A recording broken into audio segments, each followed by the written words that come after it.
Hey guys, I've just travelled today from Tangier. I've just come to Tetouan. Just 1 hour on the bus away, but it feels a world away. I'm going to take you around today, and we're going to see in a short time what you can do here. But firstly, check this place out. And this seems like such a great place to start, the Feddan Park, which offers these amazing views of the old city and the Medina, the Kasbah up above. It's just so pretty here. And as if all the wonderful colours weren't enough from the sky and the Medina and the hills and everything else up here, you got these wonderful Berber or Amazigh patterns like tile work on the floor here. It's just so colourful, it's just really nice. So I think just outside the square here there should be one of the entrance gates to the old Medina. So this part, as I understand it, should be the mid-city. We're right by the Medina, so the old city right here. Then there's the mid-city, which is kind of the old city but newer than the real old city. And then there's of course the new city, the kind of Spanish part, which we'll have a look at a bit later on. But even the mid-city part here is really pretty. Okay, here we go. This must be it, one of the entrance gates to the Medina. Wow, it's not what I expected. You're instantly just thrown into these kind of dark alleyways. A lot of fruit on sale here in this part at the moment. Not really kind of sure which direction I'm going, but we'll see. In fact, I'm not really sure about this city in general. Minimal research, so just kind of freestyling it on this one. So I did actually do just a little bit of research around here. And what I understand about the Medina, I'm seeing now. So it's all about the tiles on the street. And the tiles in the middle of the street indicate what sort of street you're in. So if you're on a main street, there's 3 tiles running down the middle of the street. That means you're coming up to an exit, to a gate, one of the main streets of the Medina. Now, if you get a street with 2 tiles in, that means you're on a kind of middle street which heads to a main street. So you can always find your way out. Now, if you're on a street with just 1 tile in, then it's probably pretty much residential. It's probably going to be a dead end. So that is how to navigate the Medina. And that said, armed with that knowledge, I'm going to get completely lost. It's always such a unique experience finding your way around the Medinas in different Moroccan cities for the first time. They're always different, they've always got their own character. And again, the character of this one in Tetouan is so unique, so different. Having just come from Tangier, and the styling of that round there, very busy, very touristy in the southern parts, and then very quiet, very white, very kind of perfect for tourists in the northern parts. Here it feels a lot more locally. There's none of the tourist tat here. There's none of the hassle here and that sort of thing as well. But you've got a lot more local goods. You've got second-hand goods a lot in this sort of place around here. Second-hand games, TVs, everything, but very much the real local life. It's so lovely and unique down here. Just stopped to have a chat to some local guys. They're super friendly. This is just such a nice different vibe. I'm loving this city so far. Now this is something I never really expected to find here, but this is the tanneries of Tetouan. Much smaller than those in Fez, and I think a lot less used, but at the same time a lot more stinky than when I was at the ones in Fez. But wow, super interesting to see. Super quiet here as well. None of the insta hassle and massive tourist groups and shops. Wow. Let's go take more of a look. Okay, so I was just directed to the back here, to this little viewing terrace. You can see out to the hills behind the Medina and the cemeteries there. Yeah, when you get past the stink, it's really quite incredible. It does really whiff here, but the view is amazing. These beautiful minarets on the skyline, the mountains in the background, the beautiful blue sky. Wow. That experience seems so strange to me. Having been to the Medina in Fez, having walked around the tanneries there, obviously a lot of tourism and a lot of hassle there. Here, absolutely zero. Not even once asked for money, just told where I should go and get the best photos. Wonderful, it's so different.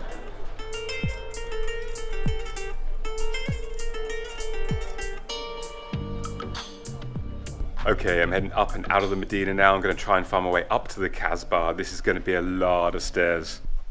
Now Google really has no idea of the directions around here, so I've just got to kind of follow these little streets and hope for the best. Okay, we keep heading up.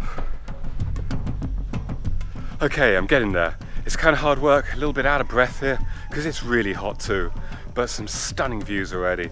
I can see the Kasbah just ahead. There's these protections here, because I think some of it's falling apart, it's under renovation. But then you look out the other way, and you see the beautiful mountains again. What a view. Okay, let's brave the rest of the way and get to the top of those stairs. And that's really the high point that we can get to. Sadly, not so much of a view at the top points. You can't get into the Kasbah area, as I say. It's very under renovation. Now I'm back on a hill going down the other way.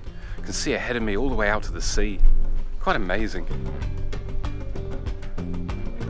Okay, hang on. I might have found another way around to the side of the Kasbah. Let's go take a look.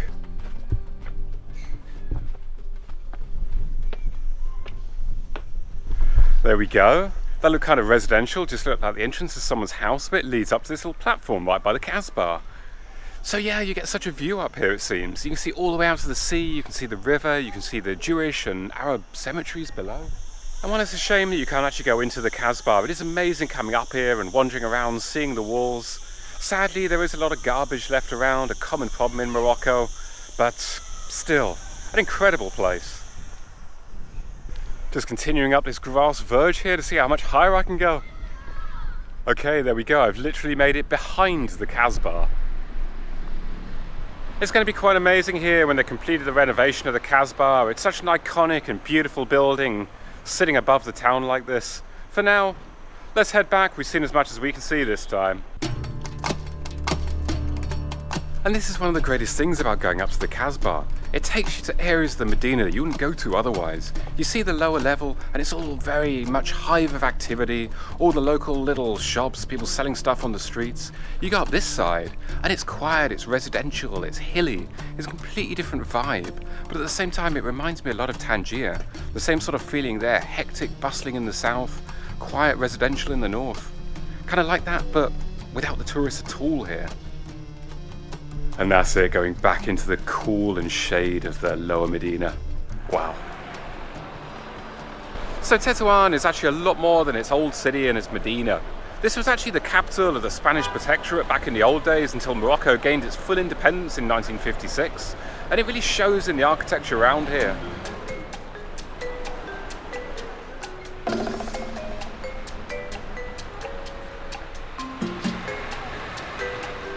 And it really feels like in this city you just never escape the beautiful views. I just came south of the old city slightly just to go to the CTM office to buy my onward bus tickets. And you got again this lovely, lovely park, palm trees, the views of the mountains in the background.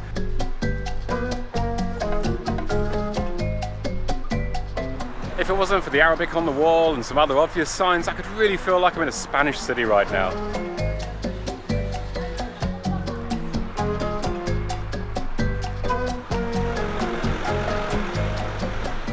This is a lovely pedestrian street heading up from the roundabout with the Spanish church towards the Royal Palace.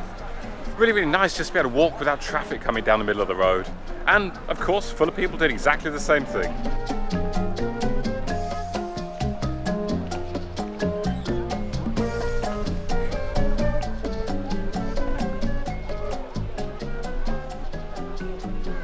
And this beautiful building is the Royal Palace of Tetouan. It seems to me that every city I visited in Morocco has a beautiful royal palace, and this is no exception.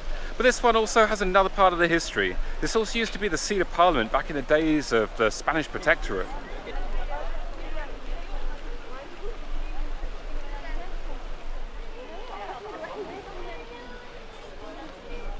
And then just by the Royal Palace here, there's a Medina gate leading into this other part of the Medina. Loads of little shops down here, completely different vibe to the part of the Medina I was in earlier. And just like that, I find myself thrown into the lovely little winding alleys of the Medina yet again, on a completely different side this time. Certainly many clothes around here, very, very different yet again, from the jewellery, from the food on the floor, from the second-hand goods. It's just magic all over.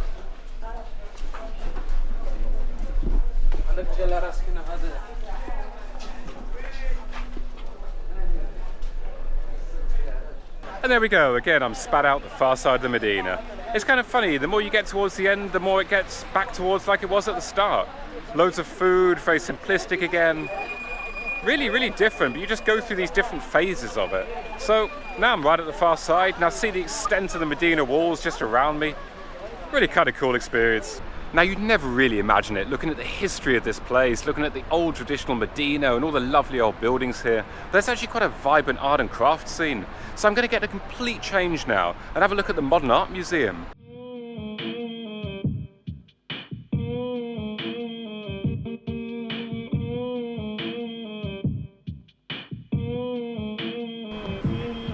That was really quite interesting. It's just a little museum really. The exhibit is quite easy to get through, but super interesting stuff. There's an exhibition on the ground floor dedicated to comic books and that sort of style. It was really quite interesting, quite subversive on occasion, thought-provoking.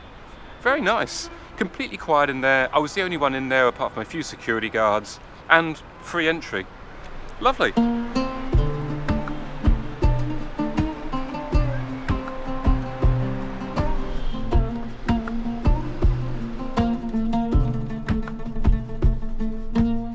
Okay, next up I'm trying to find a little museum in the heart of the Medina, the Dar El Oddi Museum. This is supposed to be located in a beautiful rehab.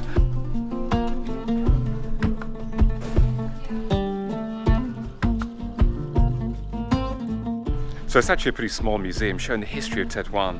But part of the joy of it is it's in a beautiful old rehab, absolutely wonderfully preserved, all the original features kept. And here on the roof, you got a lovely terrace overlooking the Medina. So different from the dark streets that you have to take trying to get here.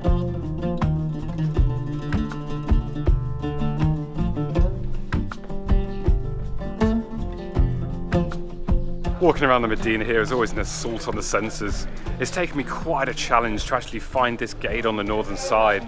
I've been around what seems to be a million dark alleyways, got completely lost and used my skills of looking at the paving stones to find the major streets, and I finally made it. Google is hardly any help in these places, but hey, that's all part of the fun, right? And coming out of that gate in the Medina takes you to this huge sprawling cemetery, the massive Arab cemetery down in the lower part of the hill here, the Jewish cemetery at the top. It just seems to go on for miles. You see the beautiful views again around the Medina walls, the mountains, all the way out to the sea and the airport. Wow. What a place this is, wherever you go, it's incredible.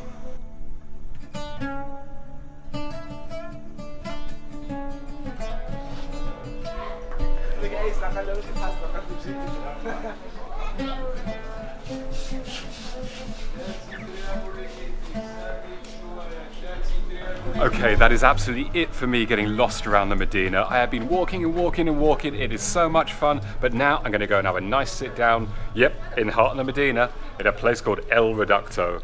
You got to check this place out. This is going to be amazing.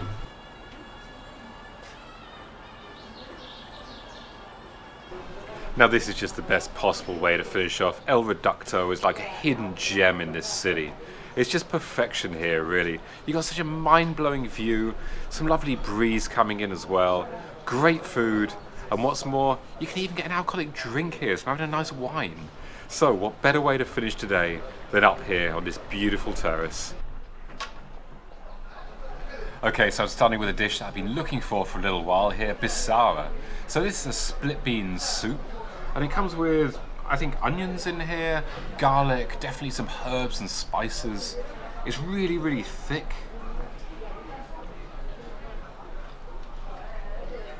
Yeah, it's a really thick texture. It comes across at first almost cheesy, in a really nice way. I love that. Yeah, that's super tasty. Alright, now we got the main here. This is a lamb and aubergine tagine. This, again, of course, tagine is always different. There's not much sauce in here, but it looks really rich and that kind of dark, fruity sort of style here. Got a couple of eggs in here as well.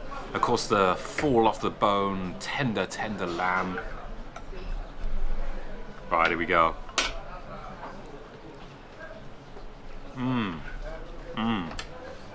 Yeah, the lamb is absolutely so soft and tender. The sauce is just delicious on it. And it just all sits together really well. There's nuts in there as well. Just giving this crunch, this change of texture.